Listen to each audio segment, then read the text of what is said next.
রাত্রেবেলা এত ঠান্ডা পড়েছে, চিকেন রান্না হচ্ছে।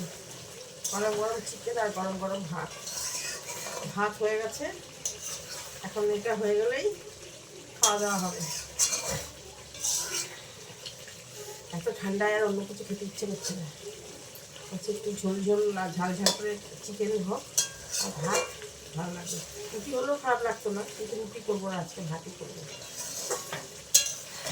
চলো রান্নাটা করে নিই। হয়ে গেছে, এখন একটু জল দেবো, গরম জল দেবো, ব্যাস। প্রায় হয়ে এসছে, এবার দিচ্ছি একটু কাসুরি মেথি। কাসুরি মেথি দিয়ে মাংস করলে হেভি লাগে খেতে, আর গন্ধটা যে বেরোয় না। আর এটা আমার ঘরে পুরো করা, এখন মেথি শাক প্রচুর পাওয়া যাচ্ছে, এবং শুকিয়ে রাখো করে রেখেছি, সারা বছর খাবো। গন্ধে ভরে গেল গো। চলো এবার ভাত দিয়ে দিই।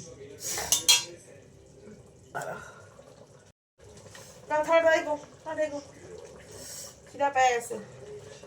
এই যে তেল তেলের মাংসটা ভালোবাসো, এটা দিলাম। ও একটু ঝোল ঝোল খাবে, আমরা একটু টানিয়ে খাবো। গরম গরম ভাত আর মাংস জমে যাবে রাত্রি।